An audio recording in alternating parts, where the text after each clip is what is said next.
C'est le test, c'est pour voir si ça marche bien. Konnichiwa à tous et bienvenue sur le Japon Fou, c'est David. Et je suis parti pour vous faire le bilan de mes 8 premières années au Japon. Alors, j'ai pas pu faire de vidéo la semaine dernière. Ah oui, j'avais très mal à la gorge, j'avais une extinction de voix. Ça s'est un peu remis depuis, mais elle n'est pas optimale ma voix, donc je vais parler lentement, calmement. De toute façon, pour cette vidéo, j'ai pas préparé énormément de choses. On va dire que c'est plus du freestyle. Certaines vidéos, comme les cours de japonais, me demandent beaucoup de temps de préparation, mais là, pour cette vidéo, c'est un peu à la cool. Je vais essayer de faire un bilan de mes 8 ans au Japon. C'est pas facile non plus parce que 6 mois ça va, faire le bilan de 6 mois ou d'un an, ça va encore, mais là 8 ans, je vous avoue que je me souviens pas de tout. Alors on va essayer de se rappeler un peu les choses et je vais essayer de comparer ma situation actuelle à ma situation quand je suis arrivé au Japon. Je vais parler de 6 points. De 6 points, je vais diviser cette vidéo en 6 points que j'ai notés là. C'est la sphère relationnelle, donc 6 sphères en fait, 6 points.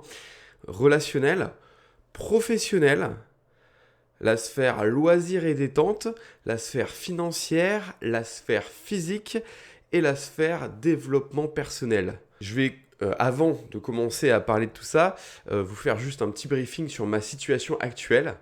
Sur ces 8 ans, mais vraiment très rapidement, pour ceux qui ne me connaissent pas encore, sinon j'en avais déjà parlé dans certaines de mes précédentes vidéos. Alors, je suis arrivé au Japon en 2006, l'été 2006. C'est il y a plus de 8 ans en fait. Je triche un peu, mais parce que entre-temps, j'ai dû rentrer un peu en France aussi. Donc, on va dire en cumulé, ça fait 8 ans, ça fait même un peu plus de 8 ans. Bon, on va arrondir à 8 ans, on est d'accord. Alors, la première fois, je suis arrivé au Japon en 2006, été 2006. Pour l'année scolaire 2006-2007, j'étais étudiant à l'université au Japon en échange. Et mes 2 premières années, en fait, au Japon, étaient des années en échange universitaire. J'étais étudiant étranger au Japon et j'apprenais le japonais. C'est là vraiment où j'ai appris le japonais. Quand je suis arrivé au Japon, je parlais pas du tout japonais ou pratiquement pas. Et là, ces 2 premières années ont été très utiles pour apprendre le japonais. Après ça, j'ai dû bien sûr rentrer en France un petit peu, quelques années pour valider mes diplômes, pour aller en master notamment. Et après, oui, en 2009-2010, je suis rentré un petit peu, enfin je suis revenu au Japon un petit peu sur de courtes périodes. Mais c'est vraiment en 2011, quand j'ai validé mes diplômes, mon master notamment, que je l'ai validé en France. C'est après ça que j'ai pu revenir au Japon. Je dis rentrer parce que ma vie maintenant elle est au Japon, donc pour moi c'est rentrer au Japon maintenant.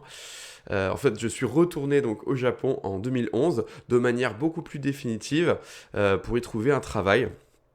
Et après avoir trouvé un travail en 2012, donc entre 2012 et 2013, entre début 2012 et fin 2013, j'ai eu 2 ans à peu près en entreprise, en tant que salarié, comme un salarié japonais, dans une entreprise, dans 2 entreprises, 2 expériences différentes, dans 2 entreprises différentes japonaises. Voilà. Et après 2 ans en tant que salarié, en 2013, toute fin 2013, j'ai décidé de prendre mon envol, de devenir indépendant et de lancer ma petite école de langue où j'enseigne l'anglais, le français et où je fais également de la traduction. Voilà, c'est une toute petite école de langue que j'ai lancée à Shizuoka, la ville dans laquelle j'habite. Et là, ça fait maintenant 3 ans et demi à peu près, un peu plus peut-être, que je m'occupe de cette école. Que je suis donc à mon compte maintenant. Voilà, vous savez tout, vous avez maintenant la vue globale, on va dire, de ces 8 années qui se sont écoulées. Et je vais commencer donc avec la première sphère, faire le bilan dans des domaines plus précis, avec la première sphère, la sphère relationnelle. Alors, pour les relations au Japon, le noyau, on peut dire que le noyau dur de mes relations au Japon, c'est ma femme Eri, qui a un rôle très important pour moi ici. Quand j'ai un problème, quand je me sens pas bien, c'est vraiment à elle que je me confie en priorité. c'est pas seulement ma femme, c'est, on va dire, ma plus grande amie. C'est quelqu'un de très très important. Si elle n'était pas là, franchement, je sais pas ce que je ferais. Je serais peut-être sous un pont quelque part. Non, j'exagère, mais bon, c'est vrai que elle a un rôle très très important. Et donc c'est elle que je cite en premier. Mais de toute façon, notre relation de couple avec Eri, on en a parlé déjà dans pas mal de vidéos. Il y a une vidéo qui traite notamment il y a pas longtemps des disputes d'un couple franco-japonais. Donc je vous laisse aller regarder cette vidéo-là ou les autres vidéos qu'on a faites avec Eri sur la Saint-Valentin, etc. Pour que vous ayez une idée de notre vie de couple au Japon. Donc je vais vous parler un peu d'autre chose. En dehors d'Eri, bien sûr, j'ai des amis. J'ai des amis japonais, rassurez-vous. Alors j'en ai pas beaucoup, j'en avais énormément les premières années quand j'étais à la fac. Donc là, je me rappelle un peu, j'essaie de remémorer il y a 8 ans quand je suis arrivé au Japon, que j'étais à la fac.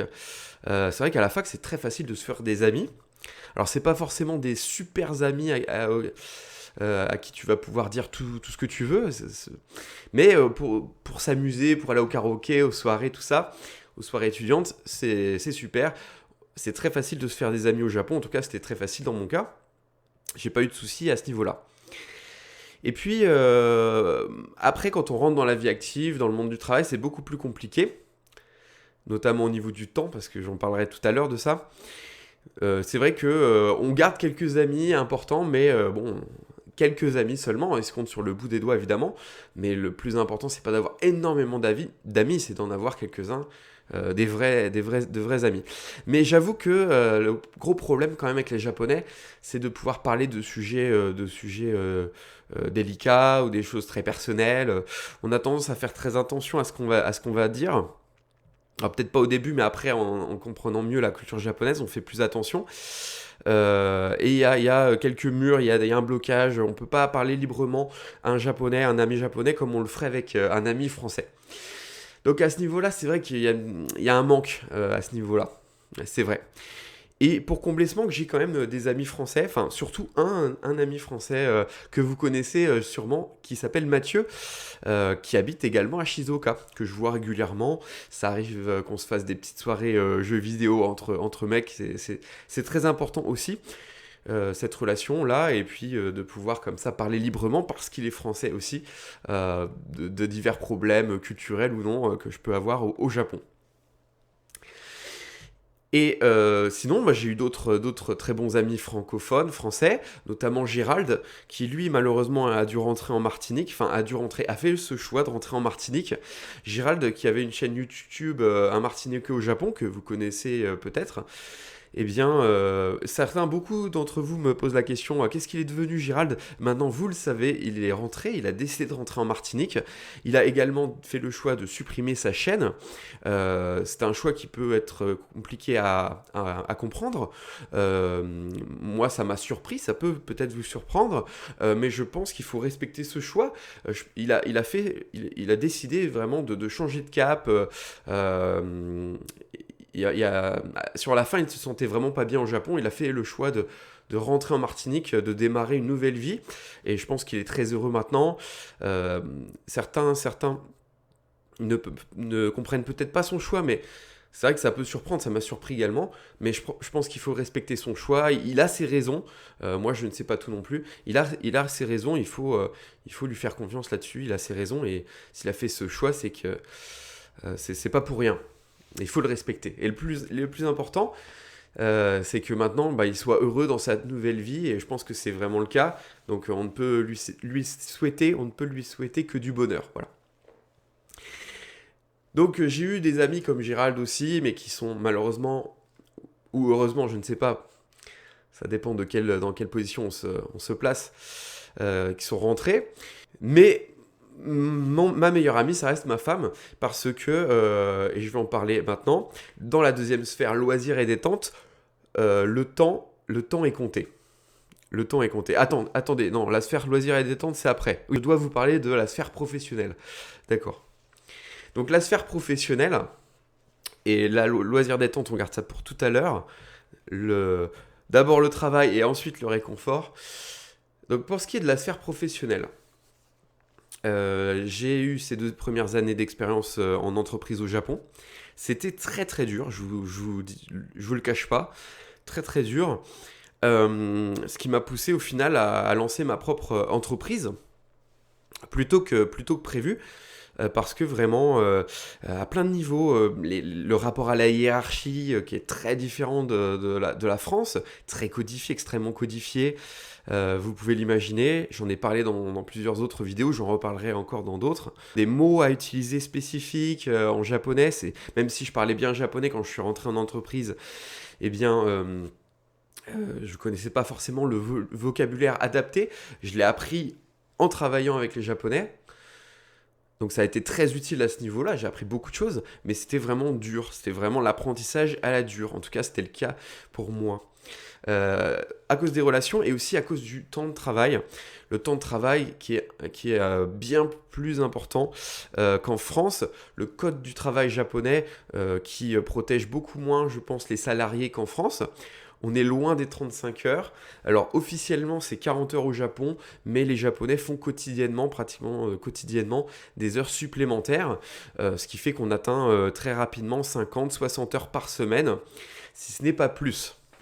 Voilà, j'avais un rythme vraiment très, très lourd de travail et très peu de temps à consacrer à mes loisirs, à ma femme, à mes amis. C'est encore le cas aujourd'hui d'ailleurs, même si je suis à mon compte, et ça j'en parlerai encore un peu après. Mais voilà, c'était très très dur psychologiquement, mais ça m'a forgé, ça m'a formé à être plus fort mentalement. J'ai pris des coups, pas des coups physiques, des coups psychologiques, mais vraiment, voilà, je pense que j'en suis ressorti enrichi, plus fort qu'avant. J'encaisse mieux les coups. Il y a des moments d'ailleurs, et je peux vous dire que j'en avais parlé dans une précédente vidéo, sur la vidéo sur comment j'ai trouvé du travail au Japon, je vous en avais déjà parlé, mais il y a des moments où la pression psychologique, les mots utilisés par le supérieur, des mots très durs à mon égard, par rapport à ma façon de faire peut-être trop française pour eux, j'imagine, parce que c'était une petite entreprise et qu'ils n'avaient que moi en tant qu'étranger, ils n'étaient pas habitués aux étrangers, aux travailleurs étrangers, et donc ils ne comprenaient pas forcément la dimension culturelle, ma différence culturelle, et des fois j'ai eu des mots très très durs, et vraiment pour emmagasiner toute cette pression, voilà, c'était pas évident du tout. Il y a des moments, j'en pouvais plus, et comme je voulais pas pleurer devant eux, je voulais pas leur montrer que j'étais entre guillemets affaibli, je suis allé parfois aux toilettes, et en arrivant dans les toilettes, quand j'étais en dehors des regards des autres, eh bien, je me mettais à pleurer, les larmes tombaient dégoulinées de mon visage vraiment, et ça se faisait tout seul, alors que je ne pleure vraiment jamais. Mais si vous voulez, j'ai évacué à ce moment-là la pression. Ensuite, tout de suite, je séchais les larmes et je retournais d'attaque au travail. Mais c'est vrai que psychologiquement, c'était très dur. C'était très dur, mais ça m'a formé. Et je regrette pas du tout ces années d'expérience-là parce que elles font la personne que je suis également aujourd'hui. Elles m'ont servi pour la suite, elles me servent encore aujourd'hui pour savoir comment me comporter par exemple avec les Japonais, les clients japonais, mes élèves japonais. Et tout ça, il y a une façon d'être particulière au Japon. Et donc ça me sert à ce niveau-là. Et j'ai beaucoup appris. Mais c'était dur, je vous le cache pas. Allez, on passe à la troisième sphère, donc enfin les loisirs et la détente. Ouais, on va mettre les... J'ai pas des lunettes de soleil qui traînent là. Je me mettrais bien les lunettes de soleil pour vous parler de ça. Non, je les ai pas, donc tant pis, vous imaginez que j'ai des lunettes de soleil, vous pouvez les mettre vous aussi, si vous qui regardez cette vidéo. Parce que je vais vous parler des loisirs et détente, et c'est vrai qu'il n'y en a pas beaucoup lorsqu'on est employé au Japon, ou même à mon compte, puisque je suis maintenant auto-entrepreneur, je suis mon propre patron, mais j'ai pas beaucoup de temps parce que si je ne travaille pas, je n'ai pas de rentrée d'argent, donc je suis obligé évidemment de bosser plus que peut-être un salarié, on va dire français. J'essaie de prendre un peu plus de repos quand même que les japonais, les salariés japonais, même si c'est pas toujours le cas, c'est pas toujours possible. Voilà, en tout cas, comme je suis à mon compte, même si je fais beaucoup d'heures, je pense que je suis encore dans les 50 heures, 60 heures par semaine. Enfin, je sais pas parce que je ne compte plus mes heures. Mais on va dire que c'est pas du tout la même pression qu'avant. Maintenant, ça va beaucoup mieux.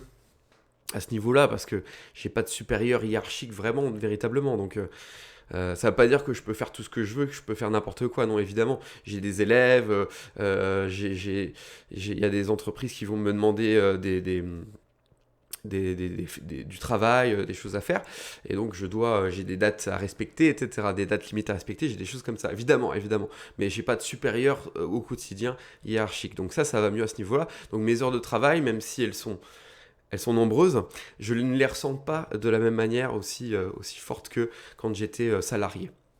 Et donc du coup, j'ai pas beaucoup de temps de loisirs vraiment, de temps de détente. J'en ai peu, surtout les dimanches en fait. Le dimanche, c'est le jour que j'ai en commun avec Eri, donc je profite à fond de mes dimanches pour passer du temps avec Eri. On passe du temps à la maison, notamment parce qu'on habite en campagne. Certains le savent déjà. J'ai fait des vidéos sur ma maison au Japon. On habite vraiment en campagne, c'est dur parce qu'on a de longs trajets pour aller au travail, mais l'avantage c'est que vraiment, comme on est en campagne, on coupe les ponts avec le milieu du travail, notre milieu de vie de travail urbain, parce qu'on habite tous les deux en ville. On travaille tous les deux, pardon, en ville, mais on habite donc à la campagne. Et ça permet de faire une séparation vraiment le dimanche, de se reposer, d'être plus détendu. Ça, c'est super important. C'est vraiment un cadre de vie que moi, j'apprécie énormément. Voilà, de pouvoir habiter à la campagne, même si du coup on a des trajets assez compliqués pour aller au boulot tous les jours, mais bon, on peut pas tout avoir, le beurre et l'argent du beurre, c'est pas possible, on fait des choix.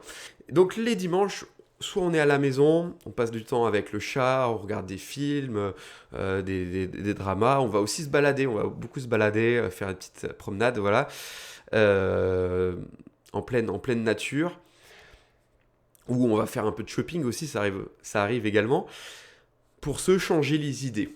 Voilà, vraiment, parce qu'on a besoin de se changer les idées, comme on travaille tous les deux beaucoup. Ce temps de loisir et de détente, même si on n'en a pas beaucoup, on essaie de l'optimiser au maximum. Alors je mets en priorité Eri parce que comme j'ai peu de temps, j'essaie de passer beaucoup de temps avec Eri. Et quand j'ai un peu de temps en plus, bien sûr, avec mes amis, notamment Mathieu, ça arrive qu'on se fasse des petites soirées jeux vidéo.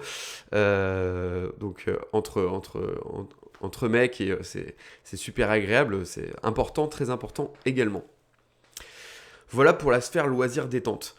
Pour ce qui est des vacances, je vous avoue que j'ai très peu de vacances. Faut savoir que les salariés japonais, ils ont 20 jours, 20 jours de congés payés dans l'année. Ça fait très peu. Et ils ne les prennent pas tous. Donc ça fait à peine 3 semaines de vacances par an pour les Japonais, les salariés japonais, mais ils ne les prennent même pas tous. Donc certains ne les prennent pas ces 3 semaines. Ils n'en prennent qu'une semaine, ils ne prennent qu'une semaine ou que deux. Des fois pas du tout. Bon, certains les prennent les 3, mais ça reste 3 semaines. En France, il me semble que c'est 5 semaines, je suis plus sûr, mais il me semble qu'en France, en général, c'est 5 semaines par an. Si je me trompe, corrigez-moi dans les commentaires, il n'y a pas de souci. Et pour moi, pour ce qui est de mon cas, je pense que oui, je prends en général 3 semaines par an de vacances, une semaine en hiver et on va dire 2 semaines en été. Ces 2 semaines en été, des fois, d'ailleurs, je rentre en France, hein, j'essaie de rentrer une fois par an, même si c'est pas toujours possible. Là, cette année, je pense que je vais pas pouvoir rentrer, peut-être plus l'année prochaine. Mais voilà, l'idéal, ça serait de pouvoir rentrer une fois par an, mais c'est pas toujours évident parce que j'ai pas le temps, parce que j'ai pas non plus forcément l'argent. Voilà. D'ailleurs, en parlant d'argent, eh bien, on passe à la sphère financière.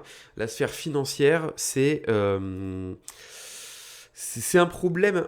C'est un problème et puis d'un autre côté, bon, c'est un choix que j'ai fait. C'est-à-dire que je suis à mon compte, donc je n'ai pas de salaire tous les mois, on va dire, décidé tous les mois. Mon salaire varie puisque je suis à mon compte, je suis auto-entrepreneur. Donc je vais avoir de très bons mois et je vais avoir des mois catastrophiques, je vais avoir des mois moyens. J'ai un peu de tout, ça va dépendre vraiment d'un mois à l'autre, de la demande, de mon nombre d'élèves à ce moment-là. De si j'ai un travail de traduction à rendre ou pas.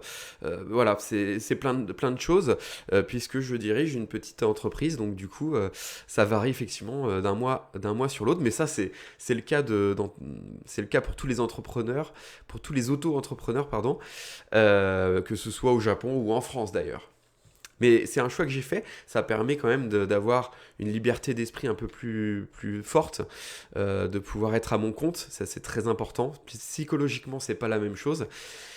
Et bien sûr, bon, bah, le revers, on peut pas tout avoir non plus. Le revers, c'est que il y a une instabilité, un risque.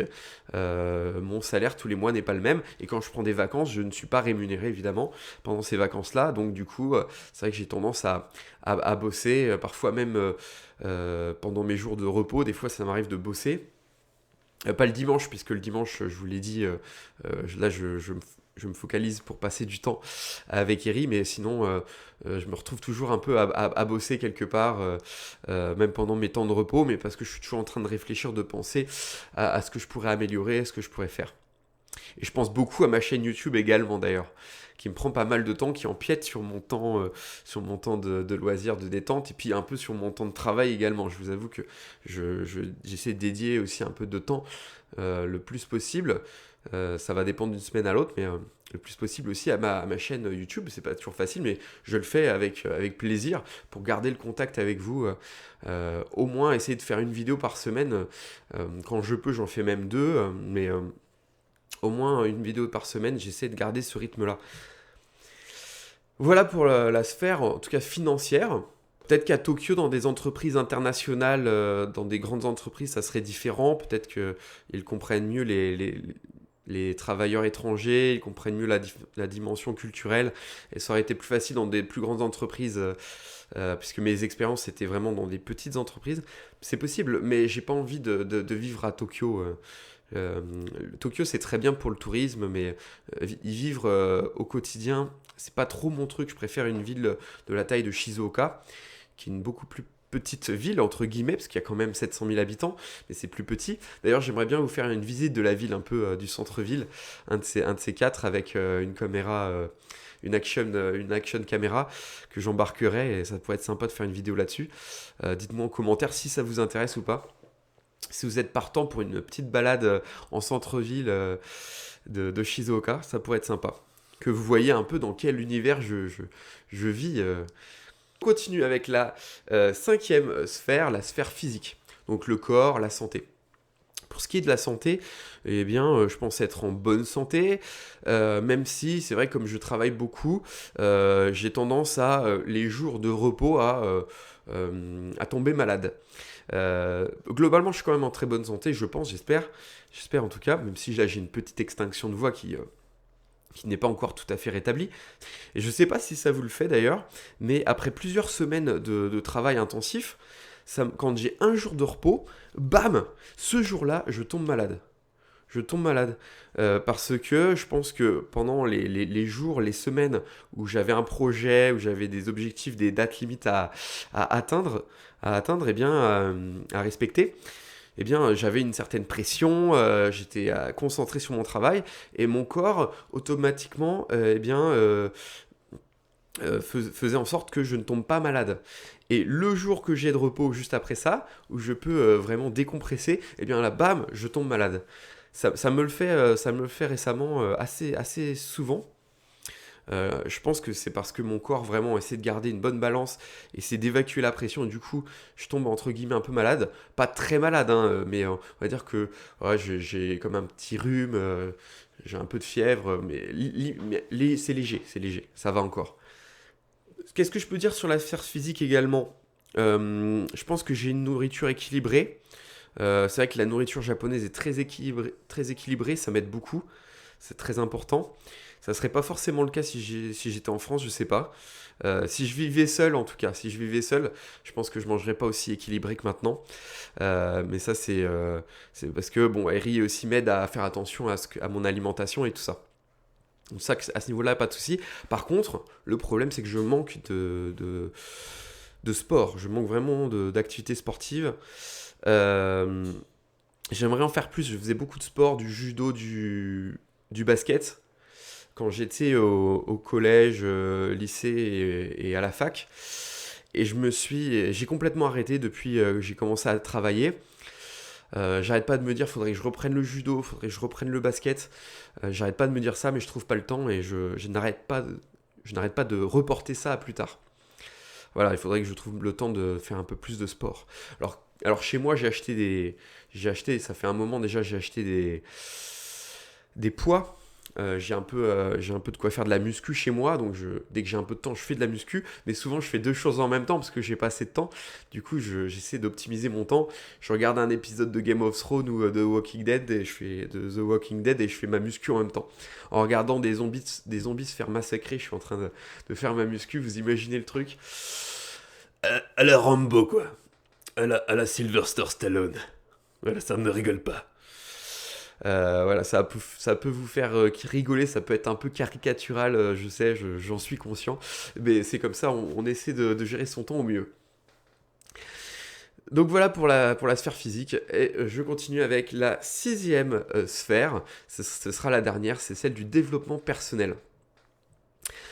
Alors, vous imaginez entre le moment où j'ai été étudiant au Japon, et maintenant, 8 ans après, enfin même plus de 8 ans après, c'est 8 ans cumulés, mais ça fait plus de 8 ans après, c'est même 10 ans après, eh bien, j'ai énormément évolué. Psychologiquement, mentalement, j'ai énormément évolué. À ma, à ma culture française, c'est greffé une culture vraiment japonaise. Après 8 ans au Japon, je peux vous dire, quand je rentre en France, j'ai énormément de chocs culturels inversés où je me dis, mais ah oui, c'est vrai, les Français agissent comme ça ou disent les choses comme ça. Parce que je l'avais un peu oublié tout ça. Ce qui était normal avant ne l'est plus forcément maintenant. Notre façon de penser change, évolue énormément. Donc j'ai énormément changé, évolué. J'espère en mieux, peut-être pas, je ne sais pas. Mais en tout cas, oui, voilà, je me suis, je pense, enrichi, j'ai changé, j'ai évolué. Et ça, c'est très important pour moi. Alors à quel niveau? J'ai appris plein de choses au contact des Japonais. J'ai appris que, en fonction des cultures, ce que l'on pense être normal, être évident, ne l'est pas forcément pour l'autre. Donc à chaque fois, maintenant, j'essaie de me mettre un peu à la place de l'autre, de me dire que de pas juger comme ça les autres sur mes a priori, de réfléchir un peu plus, voilà, de me détacher un peu pour pouvoir comprendre un peu mieux les Japonais ou les Français ou d'autres cultures, parce que il y a il y a plein de façons de penser différentes, et il y a aucune façon de penser qui est parfaite ou mieux. Chaque façon de penser a sa propre logique, et je pense que ça m'a ouvert l'esprit, vraiment, ça m'a ouvert les yeux sur plein de choses, en fait. Grâce à cette dimension culturelle que j'ai apprise, qui s'est greffée à moi, le Japon m'a apporté beaucoup de choses. Je vous donne un exemple, parce que c'est peut-être pas évident de comprendre ce que je dis, mais je vous donne un exemple. Avant de venir au Japon, j'ai toujours aimé discuter, parler. Je suis quelqu'un de très sociable, il n'y a pas de souci là-dessus. Par contre, c'est vrai que écouter les autres, jouer le rôle du confident, tout ça, c'était pas forcément mon point fort. C'était pas forcément mon point fort. C'est quelque chose que je fais beaucoup mieux maintenant. Ça, c'est grâce aux Japonais, c'est au contact des Japonais que je l'ai appris. Les Japonais ont tendance à avoir cette culture du silence, du ma. Le ma en japonais, c'est le silence. C'est-à-dire que dans une conversation, il va y avoir des moments de silence avec les Japonais. Et c'est pas mal vu au Japon. En France, c'est mal vu parce que un moment de silence, ça ferait croire que la conversation tombe un peu à plat. C'est pas du tout le cas au Japon. Au contraire, le silence, ça permet de respecter, de mettre en valeur les moments où l'on parle. Donc le silence est par opposition au moment où l'on parle important. Il les met en valeur. Il les met en valeur. Il faut qu'il y ait des moments où les personnes parlent et des moments aussi de silence. Alors qu'en France, on a tendance même à juxtaposer nos phrases, à se couper la parole. Et ça, c'est quelque chose que je faisais beaucoup, que je fais encore, notamment dans certaines vidéos que vous avez dû le remarquer. J'ai tendance à couper la parole. C'est un défaut que j'essaie de corriger. C'est pas évident J'arrive de mieux en mieux à le faire. C'est plus facile quand je suis pas en train de faire une vidéo, parce que dans une vidéo YouTube, évidemment, on n'a pas envie qu'il y ait trop de blanc. Même si c'est pas toujours facile, on n'a pas envie qu'il y ait de moments où on se pose la question, mais qu'est-ce qui se passe? On a envie que ce soit fluide, etc. Et surtout quand moi je fais de la traduction, par exemple d'Eri ou de quelqu'un d'autre, des japonais, eh bien je dois expliquer, je dois donner mon point de vue en même temps, et du coup ça me donne beaucoup de temps de parole. Mais ça c'est obligatoire, enfin, c'est difficile de pas tomber dans ce piège-là, même si c'est pas vraiment un piège, c'est presque obligatoire pour aussi l'intérêt de la vidéo, ça il faut que vous le compreniez. Mais j'essaie de faire des efforts vraiment à ce niveau-là, de couper moins la parole, de respecter les silences parfois dans les conversations. Dans les vidéos, bon, vous le ressentez pas forcément, mais ça c'est parce que c'est le format YouTube, hein. Mais dans la vie de tous les jours, avec mes élèves et tout ça, je le fais vraiment. Je le fais vraiment, en tout cas beaucoup plus qu'avant. Je respecte les silences, j'essaie de les écouter, d'écouter leurs problèmes. Et ça, c'est quelque chose que j'ai appris des Japonais. C'est une façon de communiquer, de faire qu'ont les Japonais, que nous, on a peut-être, certains le font très bien, les Français, mais moi, je le faisais pas bien, j'arrivais pas à le faire, et maintenant, je le fais pas forcément tout le temps. C'est pas systématique non plus, mais je le fais mieux. C'est vraiment que j'ai appris quelque chose que j'ai appris, que les Japonais m'ont appris. Voilà, c'est un exemple de développement personnel, mais il y en a plein d'autres. Je vais commencer à conclure peut-être cette vidéo sur la sphère développement personnel. Les Japonais me posent la question des fois, mais après 8 ans au Japon, est-ce que tu te sens japonais ou est-ce que tu restes encore français? Est-ce que tu vas changer ton passeport? Est-ce que tu vas prendre la nationalité japonaise? Est-ce que tu y réfléchis ou non? Certains me posent la question. Et en fait, c'est compliqué parce que je ne pense pas prendre la nationalité japonaise, parce que j'ai quand même beaucoup d'affect par rapport à la nationalité française.